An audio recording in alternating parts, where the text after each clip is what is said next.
Warning: this podcast contains adult material and is not suitable for anyone under the age of 18. You have been warned. Do you like movies? Maybe. Maybe not. Maybe fuck yourself. What do you think about horror movies? Blood, guts, and mayhem. Groovy. Then sit back, relax, and listen to the Dead and Rotting Podcast.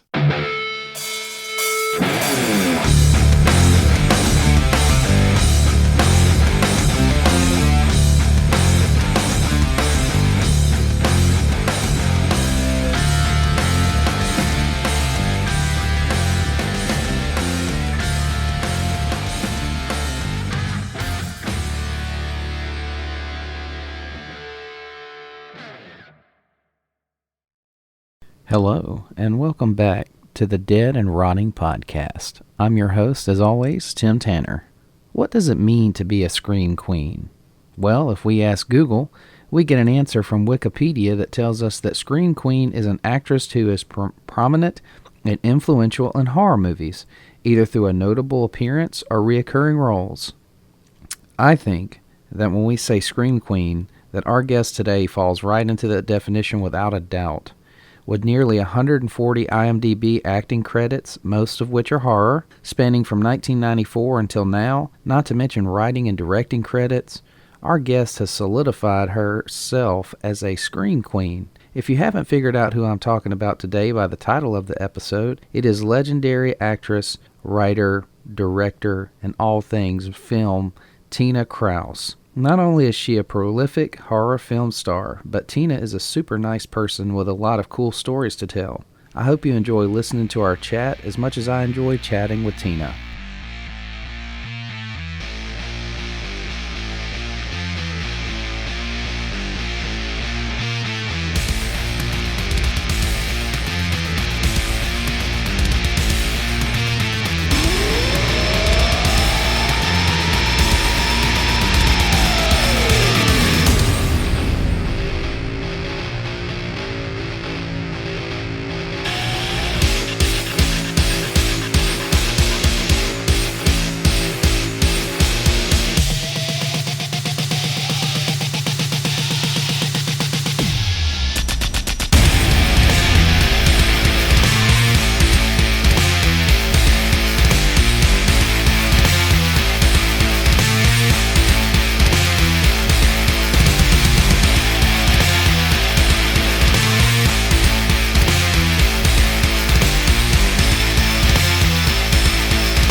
Tonight we are here with Scream Queen Tina Krause. So if you would just sort of introduce yourself and let us know what you do in the horror movie biz. Hi, I'm Tina Krause. I'm a horror actress and a director, and I also do set design and all kinds of goodies, mostly for horror movies. But I have done some comedy here and there. And I also write. Yay. A little bit of all, huh? A little bit, yeah. You could say that. Gotta do it. Somebody has to do it. That's right. So what got you interested in movies? What got you started? Well, I think it probably started with my dad introducing me to Fangora and all those pretty crazy magazines and stuff, and bringing the issues home so that I could read them. And I would read them at school, and then I got in trouble for it because back then that was considered vulgar reading, and I went to a Catholic school at the time, so yeah, that didn't work out too well in my favor. But and then later on, I really didn't think too much about it after that. And then later on, I was just walking through a convention with my sister, and it was a horror convention, and I don't know, that's really when I met the first people that I worked with. So at the convention. and did my first scene there as well. So I didn't know it was going to turn into this. You never know, I guess. Yeah, I guess you never do. Never can tell. So have the strikes messed with any of your work? Did it interrupt anything? Oh, yeah. So I do set dressing for like FBI for that TV show FBI. So when the strike happened, yeah, we were kind of couldn't work through it. It kind of stopped us in mid tracks and stuff like that. So yeah, it did. Me personally, as an actor, no, because I don't belong to SAG. Okay. No, and directing wise, no. So I kind of, was working on my own stuff, and then went out and acted in a few other projects. Well, do you have any projects that you're working on now that you can talk about? I'm gonna go back to Bug House, but in the meantime, I do have another black and white cannibal movie that I want to shoot. So I'm not sure which one I want to shoot first, just because I have the cast in line. But I think we're gonna call it GPS. The title's still in the works. It's basically about these hackers that hack GPSs, and they send them off into like these little, like, I guess, rural towns. So it's easy to steal whatever from them. That's why they fuck up the GPSs, because they could send them somewhere remote and then rob them.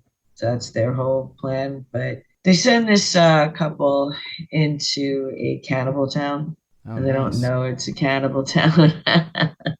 The couple doesn't, neither does the people who are going to rob them. Yeah, it gets a little twisted from there. So I plan on shooting that in black and white, and I got Bughouse to finish right there. I guess, yeah, I've just been a little busy. I did finish my short picture box, so I am drained. I can imagine. That's a lot. Definitely. Definitely drained. I'm like, oh, God. But So, yeah, yeah. so where Still trucking along. where would that be coming out at as far as the other movie that you're working on? Where would be able to find that? I'm hoping I can get back in touch with Vinegar Syndrome and see if they'll carry it. If it's weird enough for them, it all depends. They like certain things. I don't Right. know. I don't know. I mean, I think it's weird enough, but we'll see. And I'd like to put it in some film festivals. Because that's usually what I like to do with them. And then I don't know. We'll see what happens. We'll see where it lands. But that's probably what I would try to do. So That's the game plan. what would you think would be the most difficult part about working on horror movies? The most difficult part, and I don't know. I mean, directing is like cool as it sounds like it is, can fucking suck. Um, it really could, especially when you're running out of time. And oh yeah, I don't know. It's really hard to say. I mean, I love a lot of aspects of it, and at the same time, I fucking hate them.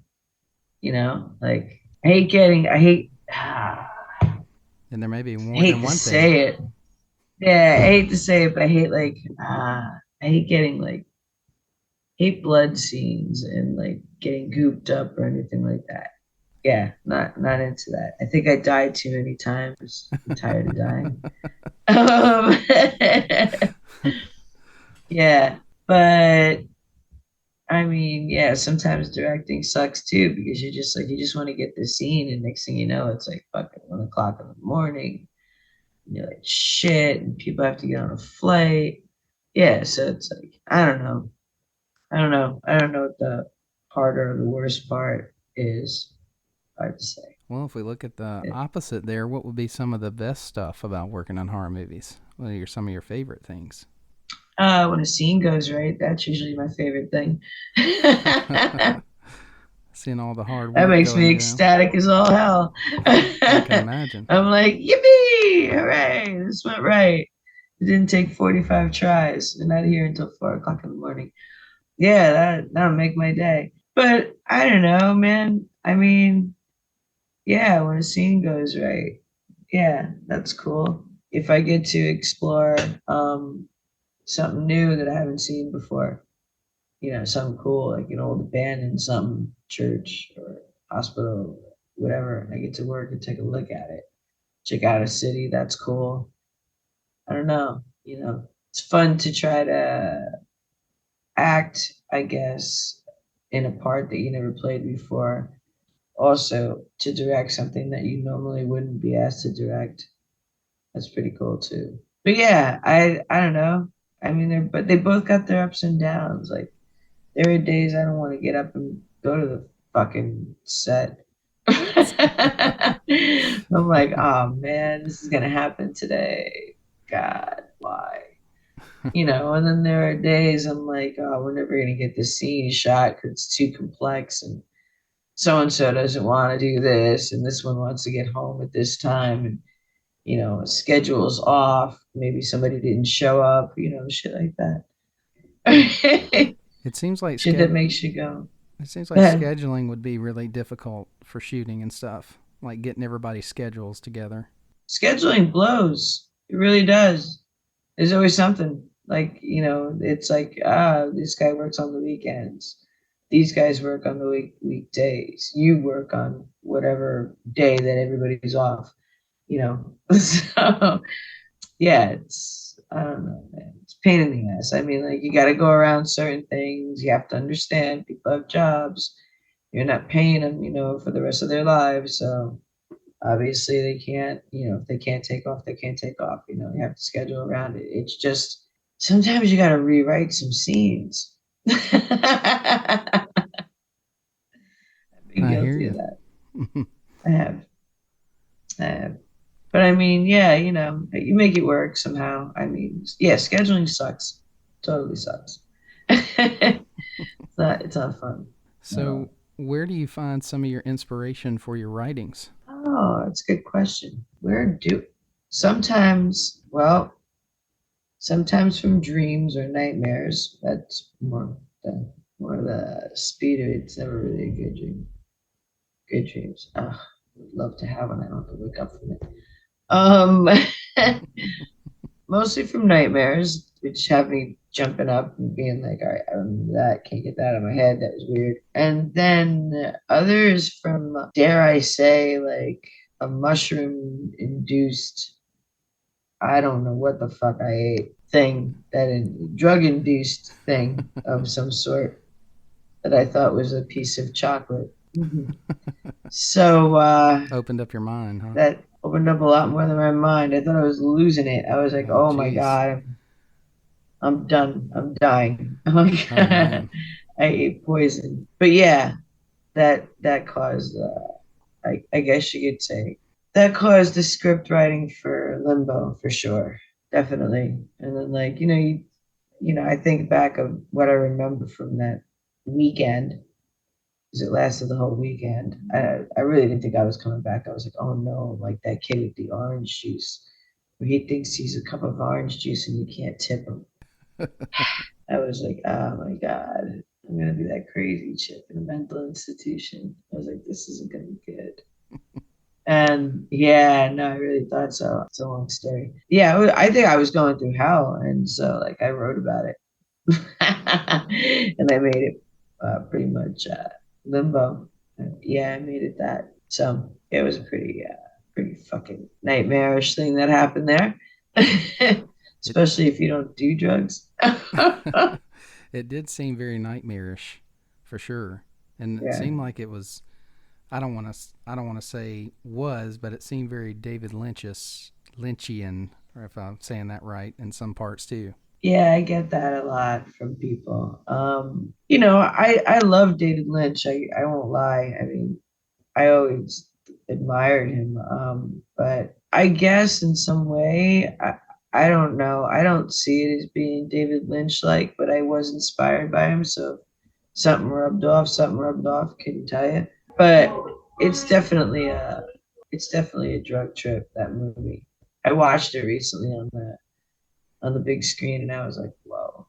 I was like, oh, okay, that's what that looks like. Shit. Yeah, I finally saw it on a big full, like, actual screen without being extremely nervous. Because the only other time I saw that was at the film festival, and I was very Oh, nervous. okay. Yeah. And I watched it So, on Tubi, which seems to be getting a lot of movies here lately that oh, it's hard to find or seem to be only VHS only. They kind of seem to be my favorite streaming service here lately. yeah, no, Tubi's good. I like Tubi. They're, you just got to tolerate the two commercials and then Right, that's the thing. you're good. Two commercials and you're good. Have fun. Knock yourself out. So, what is your biggest starstruck moment? Did you ever work with an actor or an actress that really had you kind of stop in your tracks and kind of geek out over? I don't know that I would say geek out over. I had to work a long time ago, and this was a long time ago. This is somewhere in the 90s. I say like the mid or 94, something like that. I can't remember. There was a movie that came out called Montana. It had Kira Sedgwick in it and Stanley Tucci, and I was only supposed to be a walk on, but apparently one of the bit parts, right? They didn't use the person that the agency sent over, so they were looking over at the rest of us, and they asked me if I wanted to do the part. The only thing was it would be full nudity, but I would be in an HBO movie, and I would be working with Stanley Tucci, Nice. and I had to go to yeah, I had to go up to Stanley Tucci's ear and whisper like some made up word. I don't know, like rhubarb or something like that. I don't know, some bullshit. So I was like, okay, but I was really nervous because it's the first time I've ever worked with a famous actor, So and this was going to be on HBO, and I'm like, oh shit. That I forgot to tell my parents that the HBO bit that I was doing has full nudity in it, mine basically. And they told all their friends to watch it on HBO. Oh no. Yep. That was uncomfortable. I can Um, imagine. yeah. But yeah, that would be like my most nervous moment, I would say. So, Yeah, for sure. what is some advice that you would give to those who aspire to work in the film industry, especially those people who are looking at the horror part of the industry? I mean, you can't give up if you wanna go anywhere in this industry. You totally can't. There's a lot of hurdles. I'm not gonna bullshit you and say, oh yeah, it's all fun and games until somebody books an eye out. No, there's there's a lot of hurdles, and there's gonna be like that's just the name of the game. Don't give up. Find your way around it. There's always a way around it. You'll figure something out. If you really want it, you'll get it. But you gotta really want it. That's my advice. So, this might be a hard question to answer, and you may have more than one answer, but what Um, is your all time favorite horror flick? I It's a don't tough know if one. I can pick one. I like a lot. That's a really hard one. I mean, uh, I love The Shining. Yeah, I just really love The Shining. There's just something about it that was just really fucking strange and and just creepy and I don't know. Yeah, I really like the story. I liked everything about it. But then there's The Exorcist. Then there's all right. I have to pick one. No, not really. Because it would be hard for me to do it too. I just like to throw that out. The Shining I would definitely is say, classic. yeah, I would say that. I would say The Thing, and I would say they're all really good. I don't know. Definitely the Thing and The Shining, and The Exorcist for sure. I think those three will. Did you get a You know. chance to watch the new Exorcist that came out? No, I did not. I did not. But I hear like mixed reviews on it, like really mixed. Yeah, I thought it So I was. don't I thought it know. was all right. I think that it gets a lot of All right. hate, you know, but it was an enjoyable movie. It was kind All right. of strange how they kind of made some parallels there from the first one, but I won't ruin it for you. But yeah, I Don't heard a ruin lot it of for me. mixed reviews too, but I thought it was pretty enjoyable.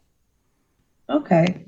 Yeah. No, I heard a lot of weird shit, so I don't know. I was just like, whatever, man. I'm like, I don't know if they were hating on it because it was like, a remake of, or I don't even know if it was a remake of it or for just a continuation. It was kind of What would you say? a continuation, Yeah, yeah. okay. And that's what Maybe kind of they made it just, strange, I mm, guess. yeah, Some people maybe. just don't like you to mess with the classics, you know? Yeah, those people didn't like that. It's all right. So where can people find out about your work and your projects and stuff that you're working on? Um, so you could just basically go on to my Instagram account. It's Space Monkey 7777. And then if you want to go to Facebook, it's Tina Krause at 1420. That's my Facebook account page. And then you can go to Bug House, the Tina Krause movie. That's the promo for all the other stuff that's coming up.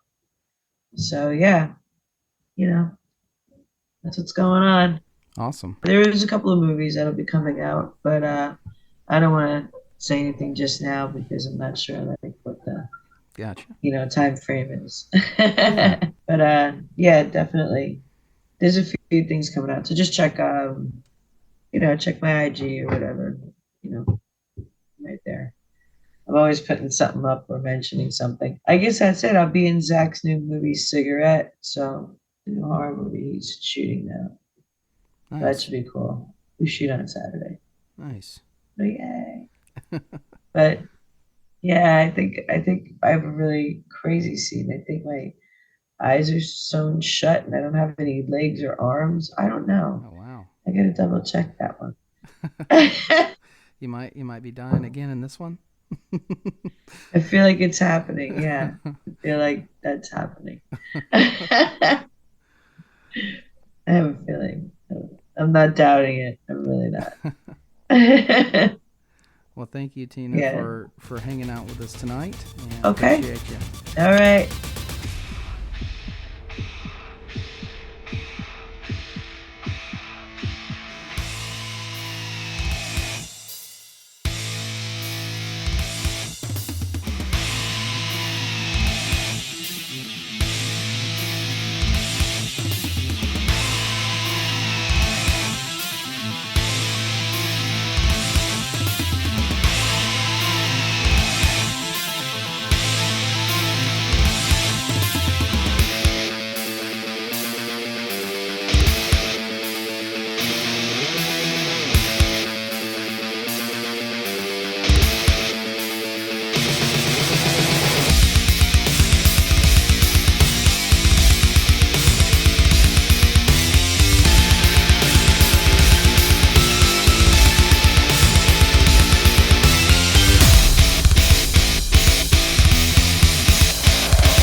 And that does it for our interview with Tina Krause. If you haven't already, please make sure to go and find her on Instagram. Her Instagram handle is SpaceMonkey777, and you can find her on IMDb under Tina Krause, and check out her upcoming projects on her Facebook as well. She is very active, and she's a good person to stay on top of if you like indie horror movies for sure. And if you haven't already, please make sure to go over to Spotify and like and subscribe.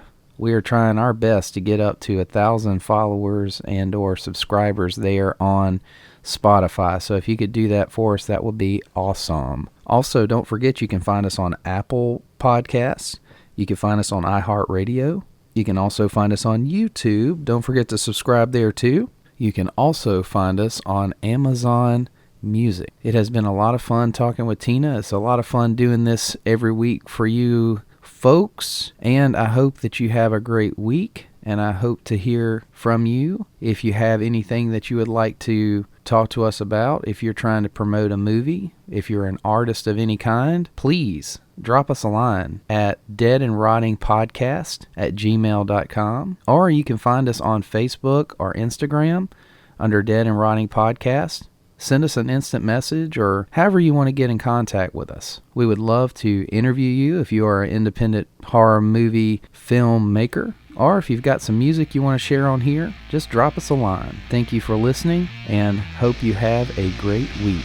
Tim Tanner, out.